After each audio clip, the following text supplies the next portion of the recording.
नमस्कार, तपाईं हेर्दै हुनुहुन्छ एनबिआई न्यूज। म हेमन्त अधिकारी। हामीले यो कोरोनाको महामारीमा खास तौरमा भारत और नेपाल लकडाउनको भएको स्थितिमा समग्र जनतालाई हामीले सन्देश दिनुको निम्ति हामीले हर क्षेत्रबाट आमन्त्रण गर्छौं र आज हामीले आमन्त्रण गरेका छौं जगप्रसाद जेपी शर्माजी, केन्द्रीय सदस्य हुनुहुन्छ नेपाल कम्युनिस्ट पार्टीका, राष्ट्रिय सभा सदस्य पनि हुनुहुन्छ र प्रदेश 5 का नेपाल कम्युनिस्टबाट सचिव पनि हुनुहुन्छ र हाम्रो एनबिआई न्यूजमा आएर तपाईहरुलाई सन्देश दिनुको निम्ति हामीले बोलाएका छौं। स्वागत छ। नमस्कार शर्माजी। हजुर नमस्कार, धन्यवाद। हजुर, अहिलेको अवस्था, अहिलेको केको कसरी तपाईहरुले आफ्नो क्षेत्रमा तयारी गर्नुभएको छ र सरकारको कार्यनीति अहिलेको यो कोरोनाको समयमा वास्तवमा अहिले हेर्ने हो भने जनताको कसरी उद्धार गर्नुभएको छ? अहिले यतिखेर नोभेल भाइरस कोभिड-19 नामक चाहिँ महामारी विश्वव्यापी रूपमा फैलिरहेको छ र यसले लाखौं जनताहरू यसबाट संक्रमित भइरहेका छन् र कतिपय धेरै लाखौं मान्छेको ज्यान पनि गइरहेको छ विश्वव्यापी रूपमा हेर्दा। र कयौं मान्छे यो महामारीलाई जितेर, यो संक्रमितलाई परास्त गरेर जितेर सकुशल ढंगले सञ्चो पनि भइरहेका छन्, निको पनि भइराखेका छन्। र यही सिलसिलामा हाम्रो नेपालमा आजका मितिसम्म आउँदाखेरि झन्डै शास्त्रीको हाराहारीमा 600 भन्दा बढी, 675 भन्दा बढीको संख्यामा संक्रमितको संख्या देखा परेको छ र 88 जना अहिलेसम्म आइपुग्दा 88 जना यसबाट निको भएर सञ्चो भएर घर फर्किसकेका छन् भने नेपालमा आजका मितिसम्म आउँदा 3 जनाको यो कोरोना मार्फत कोरोनाको रोगले मृत्यु पनि भएको छ। र यो महामारीका विरुद्ध लड्न सिङ्गो सरकार, सिङ्गो राष्ट्र, सिङ्गो नेपाली जनता एकताबद्ध भएर आफ्ना यो देशका साधन स्रोतहरूलाई ठिक ढङ्गले, सही ढङ्गले सदुपयोग गरेर यो महामारीका विरुद्ध लड्न सरकारको नेतृत्वमा सिङ्गो राज्य नै केन्द्रित भएर जस्तो लागिरहेका छौँ। यो नेपाल सरकारले यो रोगका विरुद्ध लड्न र जनतालाई सुरक्षित राख्न, यो रोगलाई नियन्त्रण गर्न, यो रोगबाट बचाउनको निम्ति केन्द्रित भएर लागिरहेको अवस्था यतिखेर नेपालको। जगप्रकाश शर्माजी, यतिखेर कोरोना संक्रमितको संख्या नेपालमा बढ्दो क्रममा छ र 675 भन्दा पार भइसकेको छ। यो अवस्थामा कसरी नियन्त्रण गर्न सकिन्छ? नेपालमा त सुरुवात भए जस्तो छ त, यो त खतरनाक संक्रमितको संख्या बढेको देख्दाखेरि। हो, तपाईले भने जस्तै नेपालमा यो संक्रमण चाहिँ विश्वका कतिपय देशहरूमा अलि पहिल्यै देखा परे पनि नेपालमा फागुनको अन्त्यतिरबाट यो नेपालमा सुरुवात भएको छ।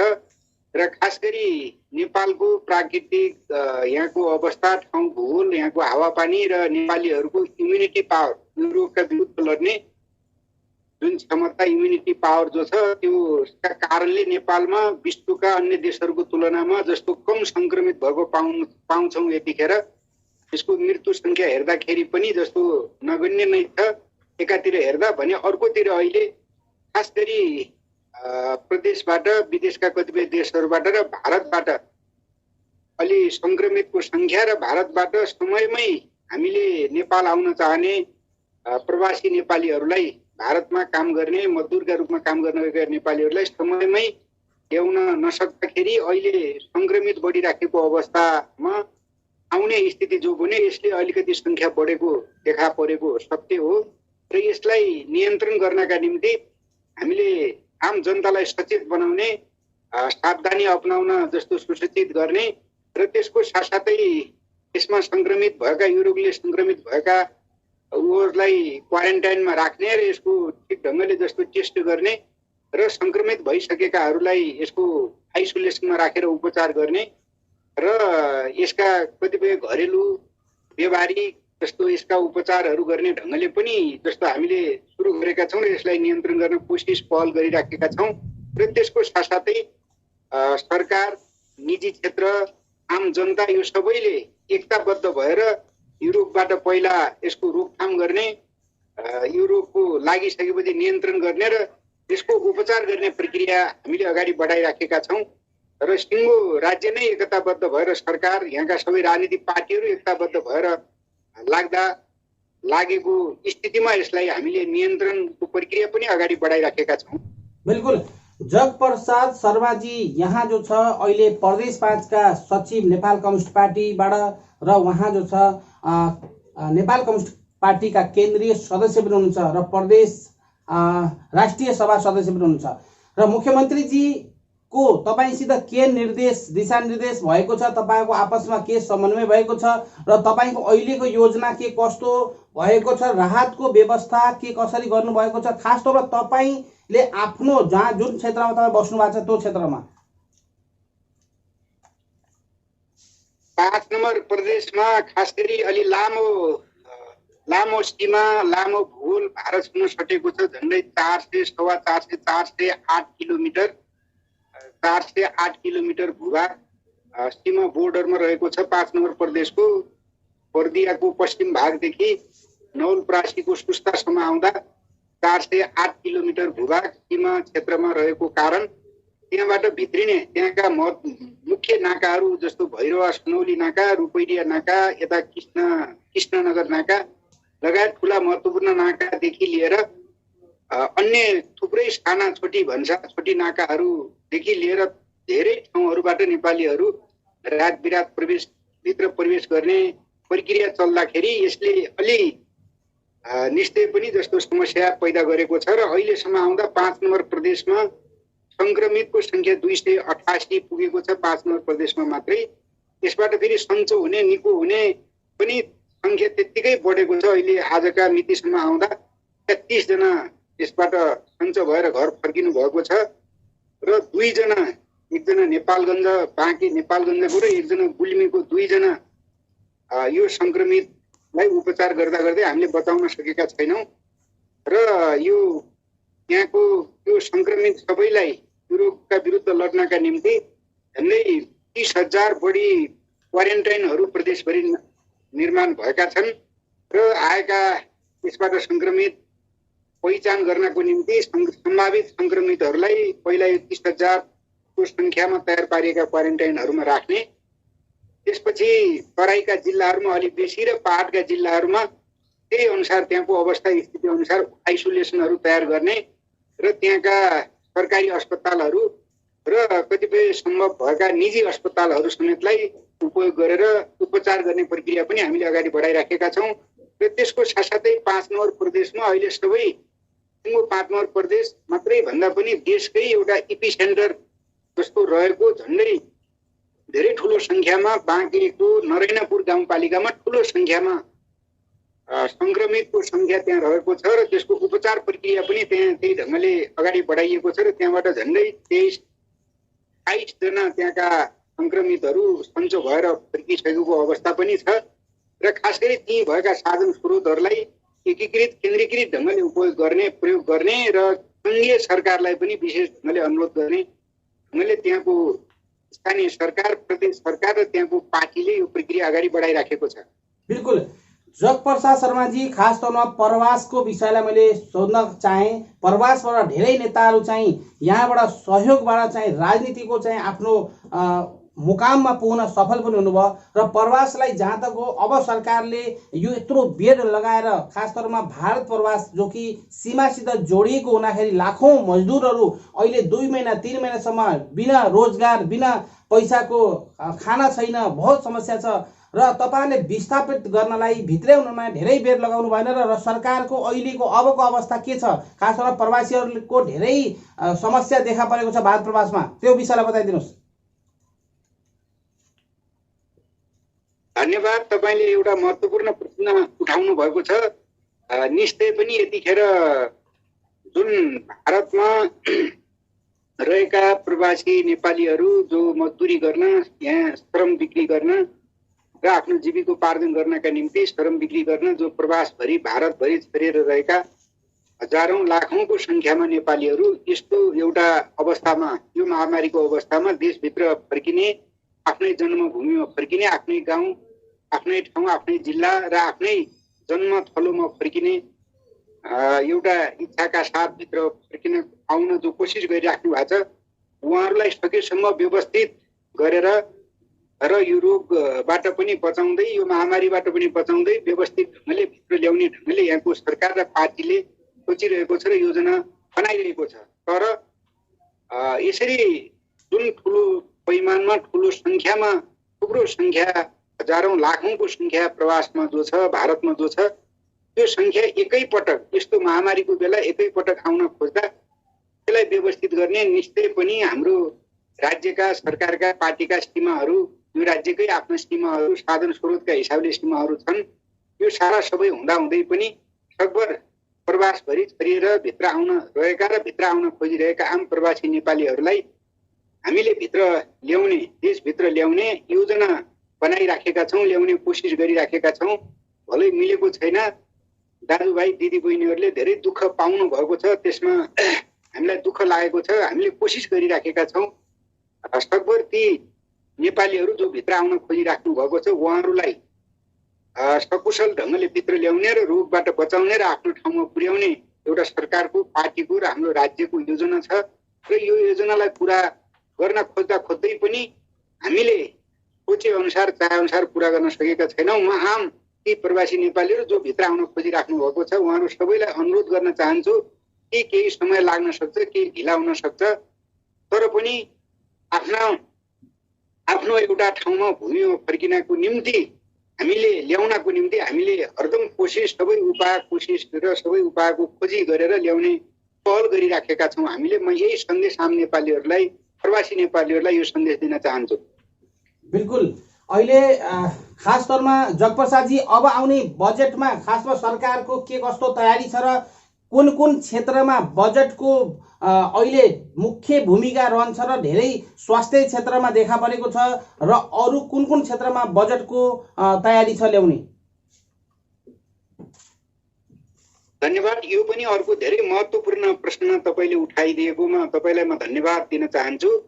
निश्चय पनि हामी एउटा मानव जातिकै इतिहासमा एउटा सर्वाधिक ठुलो सङ्कटबाट गुज्रिराखेका छौँ। यो सङ्कटमा उभिएर हामीले के भनिराखेका छौँ भन्दाखेरि सबभन्दा ठुलो कुरा मान्छेको जीवन हो। भौतिक पूर्वाधारको विकास, देशको अन्य विकास, भौतिक पूर्वाधारका विकासहरू लगायत अन्य विकासहरू भोलिका दिनहरूमा हामीले गर्दै गरौँला। पहिलो कुरा मान्छेको जीवन हो, जनता हो, जीवन हो, मान्छे हो पहिलो कुरा। त्यसैले मान्छेलाई, जनतालाई, आम जनतालाई, राष्ट्रलाई र यो समाजलाई पहिला यो रोगबाट बचाउने कुरा यतिखेरको प्रधान कुरा हो। त्यसैले यतिखेरको सरकारको नीति तथा कार्यक्रममा र आउने बजेटमा हामीले पहिलो प्राथमिकता यो रोग, यो अहिले महामारीका विरुद्ध आम जनतालाई कसरी बचाउने र आम मान्छेलाई, जनसमुदायलाई कसरी यो रोगबाट मुक्त गर्ने भन्ने कुरा यो नीति कार्यक्रम र अहिलेको आउने बजेटमा केन्द्रित हुन्छ पहिलो कुरा। र दोस्रो कुरा स्वास्थ्यका हिसाबले तपाईँले भनिसक्नुभयो र त्यसको साथसाथै पहिलो समस्या रोगबाट बाँच्ने, रोगबाट बच्ने आवश्यकता हो अहिले यतिखेरको। दोस्रो भनेको भोग। अर्थतन्त्रका हिसाबले विश्वकै सबै शक्तिशाली राष्ट्रहरू पनि, विकसित देशहरू पनि यतिखेरको अवस्था हामीले देखिराखेका छौँ। नेपालको झन् आफ्नो साधन स्रोत, यहाँको अवस्था स्थिति अनुसार आर्थिक हिसाबले यसले धेरै ठुलो क्षति निश्चय पनि हामीलाई पुर्याएको छ। यसका बावजुद पनि हामीले आम जनतालाई भोकमारीबाट बचाउने र यो भोकमारी, यो रोग, यो महामारीले पैदा गर्ने जुन एउटा अनिकाल, अभाव र एउटा चाहिँ भोकमरी जो छ यसबाट आम जनतालाई र राष्ट्रलाई कसरी बचाउने भन्ने कुरालाई केन्द्रित गरेर अहिलेको नीति र कार्यक्रम भोकका विरुद्धमा, पहिलो रोगका विरुद्धमा, दोस्रो भोकका विरुद्धमा अनि त्यसपछि यसबाट बच्नको निम्ति आम मान्छेलाई श्रमसँग जोड्ने, रोजगारीमा केन्द्रित गर्ने, कृषि क्षेत्रमा केन्द्रित गर्ने र त्यस्तै शिक्षामा केन्द्रित गर्ने गरी हामीले सोचेका छौँ। अहिले यसै हामीले भन्न सक्दैनौँ यो महामारी कति समय परसम्म जान सक्छ। यसको एउटा प्रक्षेपण गर्ने सामान्य अनुमानका कुरा हुन सक्छन्, तर ग्यारेन्टी गरेर, ठोकुवा गरेर यसको यहीँसम्म जान सक्छ र यसको अन्त्य, यसको निराकरण हामीले यसरी गर्न सक्छौँ भन्ने कुरा हामीले अहिले यसै भन्न सक्दैनौँ। यसर्थ हामीले अहिलेको नीति कार्यक्रम र अहिलेको बजेटलाई रोगका विरुद्धमा, भोकका विरुद्धमा र रोजगारीका निम्ति, आम मान्छेलाई बचाउनका निम्ति मात्रै हामीले केन्द्रित गरेका छौँ र त्यसको साथसाथै यसलाई हामीले समयमा कन्ट्रोल गर्न सक्यौँ, समयमा यो नियन्त्रण गर्न सक्यौँ भने बाँकी विकास, भौतिक पूर्वाधार, यी यावत कुराहरू पछिका दिनहरू हामीले गर्दै जाउँला भन्ने स्पिरिटमा सरकारको नीति कार्यक्रम र अहिलेको बजेट आएको कुरा म तपाईँको यो महत्त्वपूर्ण मिडिया मार्फत बताउन चाहन्छु। बिल्कुल जगप्रसादजी, अहिले हामीलाई न्युजमा पनि तपाईँहरूले सीमा विवादलाई उठाउनु भएन, किन भन्छन् यो सीमा विवाद वास्तवमा हामीले जान्न के चाहन्छौँ भन्दाखेरि यो वास्तविकता के हो, किन भन्दाखेरि अहिलेसम्म हामीले जहाँ तक हो यो उठेको थिएन। यो खास तौरमा अहिले यो बिमारीको हुँदाखेरि यो महामारी कोरोनाकै टाइममा जहाँ तक हो भारतले पनि यही बेलामा चाहिँ नक्सा जो बाटो जो छ उद्घाटन गरौँ भन्ने तपाईँहरूको गुनासो रह्यो र फेरि तपाईँहरूले पनि नक्सा जो छ अहिले यही बेला जो तपाईँ ल्याउनु भयो भने यसको विषयलाई बताइदिनुहोस्। यो पनि आफैमा एउटा महत्त्वपूर्ण प्रश्न तपाईँले उठाउनु भयो र मैले के भन्न चाहन्छु भने भारत हाम्रो छिमेकी राष्ट्र हो, भारत हाम्रो मित्र राष्ट्र हो, छिमेकी राष्ट्र हो र हामी यो छिमेकी राष्ट्र मित्र राष्ट्र यो छिमेकी राष्ट्र फेर्न सक्दैनौँ। यो हाम्रो असल सम्बन्ध हाम्रो कोही 2 वर्ष 4 वर्ष 10 वर्ष 100 वर्षको कुरा होइन। यो धेरै लामो समयदेखि भारतसँग हाम्रो मित्रता रहँदै आएको छ। हाम्रो भारत एउटा असल छिमेकी राष्ट्र र असल मित्र राष्ट्र हो। पहिलो कुरा म यो भन्न चाहन्छु र खास गरी भारत जस्ता ठुला शक्तिशाली देशहरू इतिहासका कुनै कालखण्डमा कसैको उपनिवेश बन्नुपर्ने एउटा स्थिति पैदा भयो। त्यो बेला एउटा समय भन्नुपर्छ कि नेपाल कसैको उपनिवेश नबनिकन एउटा स्वतन्त्र र सार्वभौम राष्ट्र बनेर आयो। जो कुरा त्यतिखेरका भारतका प्रधानमन्त्री नरेन्द्र मोदीले कुनै बेला नेपालको संसदमा आएर सम्बोधन गर्दा नेपाल अहिले होइन दशकौंदेखि सयौं वर्ष अगाडिदेखि इतिहासदेखि एउटा सार्वभौम राष्ट्र स्वाधीन राष्ट्र बनेर आएकोमा म आफूले पनि गर्व गर्छु र यसको एउटा सार्वभौमिकता यहाँको हिमाल जस्तै सगरमाथा जस्तै उच्च छ भनेर भारतका प्रधानमन्त्रीले यहाँको संसदमा सम्बोधन गर्दै गर्दा व्यक्त गरेका विचारहरू हामी अहिले पनि जस्तो सुन्न सक्छौँ। तसर्थ भारतसँग हाम्रो एउटा मैत्रीपूर्ण र असल छिमेकीको र असल मित्र राष्ट्रको सम्बन्ध छ। अर्को कुरा म यो बताउन चाहन्छु र भारतसँग कतिपय बेला भारतका शासकका कतिपय प्रवृत्तिहरू कुनै बेला हामीले संविधान यो देशमा संविधान जारी गर्दै गर्दा भारतले गरेको नाकाबन्दी त्यतिखेर नाकाबन्दीको कुरा पनि हामीले त्यसको जो भारतले नाकाबन्दी गर्यो त्यो एउटा खेदजनक कुरा हो र त्यसको साथसाथै यति बेला सिङ्गो विश्व नै एउटा महामारीबाट गुजिराखेको छ। हाम्रो नेपाल यो देश पनि त्यो महामारीबाट गुजिराखेको छ, महामारीसँग लडिराखेको छ।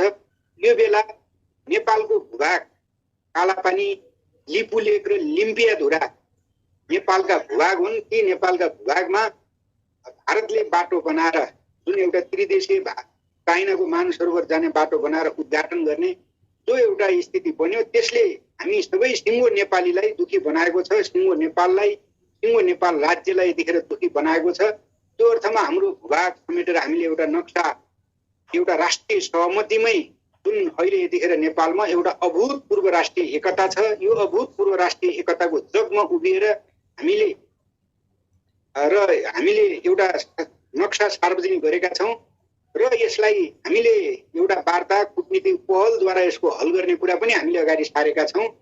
जो भारतकै कैयौं नक्साहरू 2032 साल 35 साल 40 साल अगाडिका भारतका नक्साहरूमा पनि त्यो कुरा प्रष्टसँग छ कि महाकालीको मुहान लिम्पियाधुरा हो, त्यो लिम्पियाधुरादेखि पूर्व नेपाल हो र लिम्पियाधुरादेखि पश्चिम भारत हो भन्ने कुरा भारतकै नक्साहरूमा पनि प्रष्ट छ, नेपालका नक्साहरूमा पनि प्रष्ट छ। 2030 सालसम्म आउँदा 2018 साल 2015 सालको आम चुनाव यो सबैमा लिम्पियाधुराका लिपुलेकका कालापानीका जनताले मतदान गरेका प्रमाणहरू छन्। 2030 सालसम्म आउँदा 18 सालसम्म 30 सालसम्म आउँदा त्यहाँका जनताले नेपालमा ऊर्जा तिरेको कर तिरेका रसिदहरू कर तिरेका रसिदहरू पनि सुरक्षित छन्। त्यसैले ती भूभागहरू नेपालका हुन्।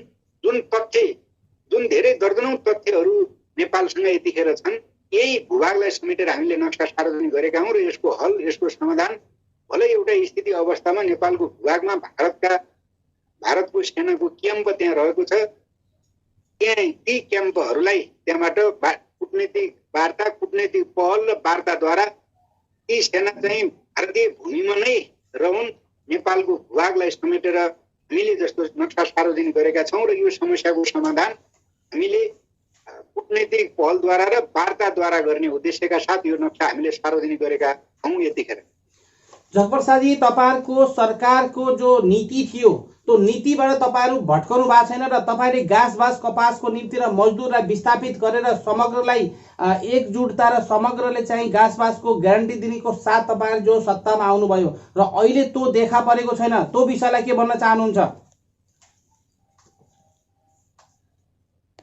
हो, निश्चय पनि नेपाल लामो समयदेखि एउटा राणा शासन, पञ्चायत, राजतन्त्र, विभिन्न शासकहरूबाट नेपाली समाज, नेपाल राष्ट्र गुज्रिँदै आयो। नेपाल साधन स्रोतका हिसाबले सम्पन्न हुँदाहुँदै, प्राकृतिक साधन स्रोतका हिसाबले एउटा सम्पन्न र एउटा बलियो राष्ट्र हुँदाहुँदै यहाँका शासकहरूको खोटका कारण, शासकहरूको दृष्टि दोषका कारण, शासकहरू राष्ट्रप्रति, जनताप्रति उत्तरदायी हुन नसक्नका कारण नेपाल पछि परेको अवस्था हामी पाउँछौँ।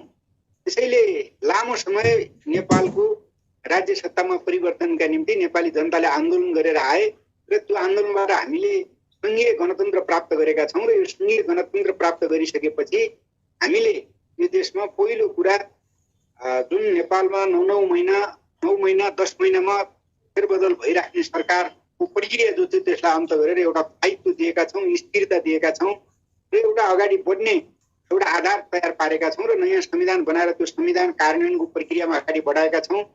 एकात्मक राज्य अवस्थामा रहेको राष्ट्रलाई एउटा सङ्घीय राज्य प्रणालीमा लिएर हामीले यतिखेर कि जस्तै अहिले यो महामारी जो आइराखेको छ, यो महामारीसँग मुकाबिला गर्न लड्न सङ्घीयताका कारणले पनि हामीलाई धेरै सजिलो भएको छ, किनकि हाम्रा स्थानीय सरकारहरू छन्, 7 वटा प्रदेश सरकारहरू छन्, 753 वटा स्थानीय सरकार छन्। तत्तर ठाउँमा ती सरकारहरूले यो महामारीका विरुद्ध लड्न अथवा तमाम समस्याको समाधान गर्नका निम्ति एउटा सहज भएको छ, सजिलो भएको छ, किनकि अधिकार सिंहदरबारमा केन्द्रित भएको अधिकार आम जनतामा, गाउँ टोलसम्म, स्थानीय सरकारसम्म पुग्दा धेरै सहज र सजिलो भएको छ र देश एउटा समृद्धिको दिशामा, समृद्धिको युगमा जनताको एउटा खुसीको अभियान अगाडि बढिराखेको छ र राष्ट्र एउटा समृद्धिको अभियानमा अगाडि बढिराखेको अवस्था यतिखेरको हो। यो अर्थमा कैयौँ समस्याहरू हामीले हल गर्ने, समाधान गर्ने प्रक्रियामा, राष्ट्रलाई एउटा नयाँ ठाउँमा लिने प्रक्रियामा एउटा आधार, पूर्वाधार हामीले जो तयार पारिराखेका थियौँ, ठिक यति बेलै महामारी आउँदा यसले दाँतमा पहिलो गाँसमै दाँतमा ढुङ्गो लाग्यो जस्तो त भएको छ। तर पनि यो सबैलाई हामीले सामना गरेर, यसको ठिक ढङ्गले सामना गरेर यसको हल, यसको समाधान गर्दै हामी नेपाललाई नयाँ ठाउँमा पुर्याउँछौँ र भारत लगायत विश्वका धेरै ठाउँमा छरिएको नेपालको जनशक्ति जो छ, म यो तपाईँको यो महत्त्वपूर्ण मिडिया मार्फत पनि अपिल गर्न चाहन्छु। अब यो देशभित्रै प्राकृतिक साधन स्रोतका हिसाबले, अन्य खनिज, यहाँको पानी, यहाँको जङ्गल, यो सबै हिसाबले नेपाल आफैमा एउटा सम्पन्न छ र यो देशमै आम यो लाखौँ जनशक्तिलाई यो देशमै रोजगारी सृष्टि गर्ने ढङ्गले पनि जस्तो सरकारले एउटा योजना बनाएको छ, त्यो सपना देखेको छ, यो सपनालाई पुरा गर्नका निम्ति अब त्यति धेरै समय लाग्दैन। त्यसैले यो देशलाई हामीले एउटा समृद्धिको दिशामा अगाडि लिइराखेका छौँ र समृद्धिको युग वास्तवमा सुरु भएको छ। यो अर्थमा नेपालीहरूका दुःखका दिन गए, अब सुखका दिन आएका छन्। हामीले आफ्नो ठाउँमा श्रम गर्ने, मेहनत गर्ने, हाम्रा कला सिपहरू यही देशमा लगानी गर्ने गरी विश्वभरि र भारत र विश्वभरि छरिएका आम नेपाली दाजुभाइ दिदीबहिनीहरूलाई अब बिस्तारै समस्याको समाधान यही देशभित्र बसेरै हुन सक्छ। यो देशलाई नै हामीले विकास गरेर अगाडि लिन सक्छौँ, हाम्रो समस्या यही देशमा समाधान गर्न सक्छौँ भन्ने कुरा म अपिल गर्न चाहन्छु। बिल्कुल जगप्रसादजी, अहिले खास तौरमा नेपालमा समुद्र छैन, समुद्रको नहुँदाखेरि र तपाईँ बाध्यता या त भारतसित या चाइनासित व्यापार गर्न मजबुर हुनुहुन्छ र भारत जो छ सबैभन्दा अनुकूल छ। 85% व्यापार तपाईँ भारतसित निर्भर हुनुहुन्छ र पनि भारतसित यतिखेर केही तपाईँहरूले अनबन गर्दाखेरि समस्या आउन पर्ला के कस्तो होला? त्यो अगर समस्या आइहाल्यो भने तपाईँ कसरी निप्टनुहुन्छ? निश्चय पनि नेपाल हिजोका दिनसम्म भूपरिवेष्टित देश भनेर नेपाललाई चिनिन्थ्यो र नेपाल भूपरिवेष्टित देश नै थियो। तर यतिखेर आउँदा केही समय यता आउँदा भूपरिवेष्टित देशलाई बदलेर हामीले भूजडित देश बनाइसकेका छौँ। निश्चय पनि समुद्र नेपालको कतै कुनैपट्टिको पनि भूभागलाई समुद्रले छोएको छैन, यो अर्थमा भूपरिवेष्टित देश भनिन्थ्यो। तर आज आउँदा यता आउँदा हामी जस्तो नयाँ संविधान बनिसकेपछि, नयाँ संविधानको प्रक्रिया बनेर यसलाई यो कार्यान्वयन गर्ने प्रक्रिया अगाडि बढिसकेपछि भूपरिवेष्टित देशलाई हामीले भूजडित देश बनाइसकेका छौँ। त्यसैले नेपालको झन्डा फहराएका, नेपाली झन्डा फहराएका पानी जहाजहरू मतलब जस्तो सागरहरूमा के अरे समुद्रहरूमा अब जान सक्ने कुनै रोकटोक छैन, चाहे दक्षिणतिरबाट होस् चाहे उत्तरतिरबाट होस्। हामीले चाइनासँग पनि त्यो सम्झौता गरेर हामीले जसलाई हामीले भूजडित भनेका छौँ, भारतसँग पनि हामीले त्यो सम्झौता गरेर चाइनासँग पनि सम्झौता गरेर त्यो समस्या हामीलाई छैन। व्यापार व्यवसायका हिसाबले हामी यो देशमा छिटै हामीले अब केही वर्षभित्र विद्युतीय हिसाबले अबको हाम्रो योजना थियो यो महामारी कहाँसम्म जान्छ र यसले कस्तो असर गर्छ यो त हेर्न नै बाँकी छ। हाम्रो योजना अबको 1 वर्षभित्र थप 1000 देखि 1500 मेगावाट बिजुली जस्तो हामी निकाल्दैछौँ, जो नेपालमा खपत हुँदैन। यो चाइना के अरे यो भारत या बङ्गलादेशमा बिक्री हुने एउटा सम्झौता पनि भइसकेको छ। हाम्रो सरकारले यो सम्झौता पनि गरिसकेको छ। यो अर्थमा व्यापारिक हिसाबले अन्य सबै हिसाबले अहिले यो केही सीमा विवादका कारणले अथवा अन्य केही कारणले यो समस्या पर्छ, त्यसको असर यता पर्छ भन्ने कुरा प्रश्न उठ्ने स्वाभाविक हो। र यी समस्याहरू केवल यो सीमा विवादको प्रसन्नता केवल अहिले भारत र नेपालको मात्रै छैन। तपाईँले गुगलमा गएर खोज्नुभयो भने झन्डै 150 भन्दा बढी देशहरूको सीमा विवाद छ विश्वमा। यो हुन्छ, यो कूटनीतिक पहलद्वारा वार्ताद्वारा यो चाहिँ कूटनीतिक ढङ्गले चाहिँ हल हुने समाधान हुने कुरा हो। यसका निम्ति विभिन्न कतिपय मान्छेहरूले चर्चा गर्ने गर्छन्, टिप्पणी गर्ने गर्छन्। कतै भारतले नाकाबन्दी लगाउने हो कि सीमा विवादका कारणले कतै चाइनाले केही गर्ने हो कि अर्को देशले केही गर्ने हो कि भन्ने कुरा जस्तो चर्चा परिचर्चा र टिका टिप्पणीहरू गर्ने जो गर्छन् प्रसन्न त्यो होइन। अहिले आजको दुनियाँमा 21औं शताब्दीको युगमा कुनै राष्ट्रले कुनै देशले नाकाबन्दी लगाएर त्यो देशलाई मतलब अप्ठ्यारो पार्ने कुरा अथवा त्यहाँ सबै ठप्प पार्ने कुरा हुँदैन। यी समस्या आएपछि त्यसका समाधान अनेक हुन्छन्, किनकि समाधान बिनाको समस्या हुँदैन। त्यो अर्थमा मान्छेहरूलाई चासो उठ्ने, जिज्ञासा लाग्ने र केही क्वेसनहरू उठ्ने कुरा स्वाभाविक हो। त्यसैले यो प्रक्रिया यो कुरा हामीले पुरा गरेर अगाडि बढिसकेका छौँ र थुप्रै ढोकाहरू यतिखेर हामीले खोलिराखेका छौँ। त्यसको समस्या पर्दैन। ती समस्या आए पनि, ती समस्या हामीमाथि परे पनि त्यसको समाधान गर्न हामी तयार छौँ, हामी सक्षम छौँ र ती समस्याहरूलाई सजिलैसँग हामीले समाधान गर्ने थुप्रै बाटाहरू, थुप्रै विकल्पहरू, थुप्रै उपायहरू हामीसँग छन्। त्यसको कुनै असर पर्दैन। फेरि हामीले अहिले सीमा विवादको कुरा, कोही नक्सा सार्वजनिक अथवा अर्को के गर्ने कुरा, कसैसँग युद्धको घोषणा गरेको होइन, कसैसँग हामीले युद्ध गरेर जाने कुरा पनि गरेको होइन। त्यो त शान्तिपूर्ण ढङ्गले, कूटनीतिक ढङ्गले वार्ताद्वारा हल गर्ने कुरा हामीले अगाडि सारेको हो। बिल्कुल जगप्रसादजी, अहिले एउटा लास्ट क्वेसनमा गयौँ हामी। अहिले भारतको आरोप छ कि चीनपट्टि नेपाल कम्युनिस्ट पार्टीको जो रुख छ वो चीनपट्टि लागेको छ भन्ने शिकायत छ र आरोप छ। तपाईँले यसलाई के भन्न चाहनुहुन्छ? म यसलाई के भन्न चाहन्छु भने मैले सुरुमै पनि तपाईँसँग भने इतिहास पल्टाएर हामीले हेऱ्यौँ भने इतिहासको कुनै कालखण्डमा भारत कसैको उपनिवेश बन्ने स्थिति पैदा भएको हो, चाइना कसैको उपनिवेश बन्ने स्थिति पैदा भएको हो। तर इतिहास साँची छ, इतिहासका कुनै पनि कालखण्डमा नेपाल कसैको उपनिवेश बनेको होइन। नेपाल आफैमा सदियौँदेखि एउटा सार्वभौम राष्ट्र हो, सदियौँदेखि एउटा स्वाभिमानी राष्ट्र हो र सार्वभौम राष्ट्र हो। जो कुरा मतलब जस्तो इतिहास साँची छ, इतिहासका हजारौं तथ्यहरूले यसलाई पुष्टि गर्छन्। अहिले यतिखेर भन्ने जो गर्छन्, हामीलाई कसैले नेपालमा पहिल्यैदेखि एउटा गलत संस्कार छ, नेपाललाई कसैले चाइनातिर ढल्किएको भन्ने, कसैले भारततिर ढल्किएको भन्ने, कसैले कतै ढल्किएको भन्ने, कसैले कतै ढल्किएको भन्ने यो स्थिति जो छ, यो मान्छेहरूले आफ्नो आत्मरतिका निम्ति गर्ने टिका टिप्पणी हो, उठाउने प्रश्न हो अथवा गर्ने उनीहरूले गर्ने जवाल सवाल होला आफ्नो ठाउँमा। तर तथ्य के हो, सत्य के हो त्यो इतिहासले बोल्छ। हामी इतिहासमा पनि कसैपट्टि ढल्केको होइन। इतिहासमा हामी कसैको पनि जस्तो गुलाम भएको होइन, कतैपट्टि ढल्किएको होइन। हामी अहिले आजको जमानामा झन् 21औं शताब्दीमा जुन ढङ्गले हामीले विकास आफूलाई समृद्ध बनाउने चेतनाका हिसाबले, विकास पूर्वाधारका हिसाबले, भौतिक पूर्वाधार सबै हिसाबले हामीले नेपाललाई हामी स्वयं नयाँ ढङ्गले उठ्न शिर ठाडो गरेर नयाँ ढङ्गले उठ्न खोजिराखेका छौँ। कि योभन्दा 2500 वर्ष अगाडि, आजभन्दा 2500-2600 वर्ष अगाडि विश्वलाई शान्तिको विचार दिने, शान्तिको सन्देश दिने गौतम बुद्ध यही देशमा जन्मिएका थिए र नेपाललाई सानो छ नि भनेर हेप्नेहरूलाई आँखाको नानी त सानै हुन्छ नि भनेर महाकवि लक्ष्मी प्रसाद देवकोटाले विश्वका धेरै देशमा जवाब दिएका थिए।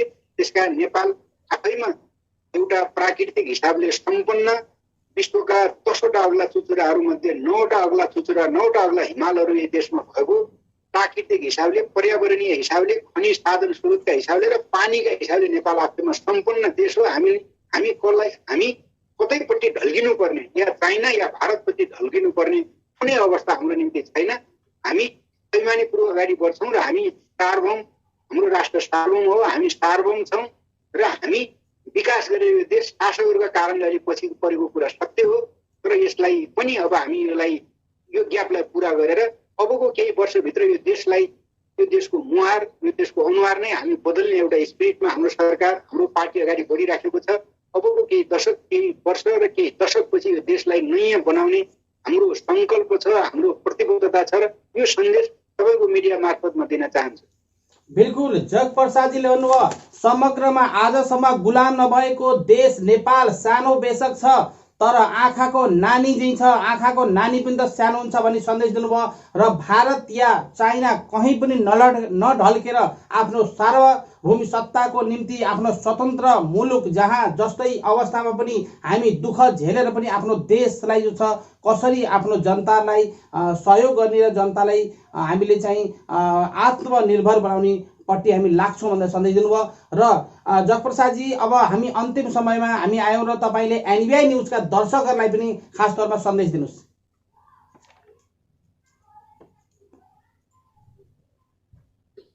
एनबिआई न्युजका दर्शकहरूलाई सन्देश दिनुहोस्।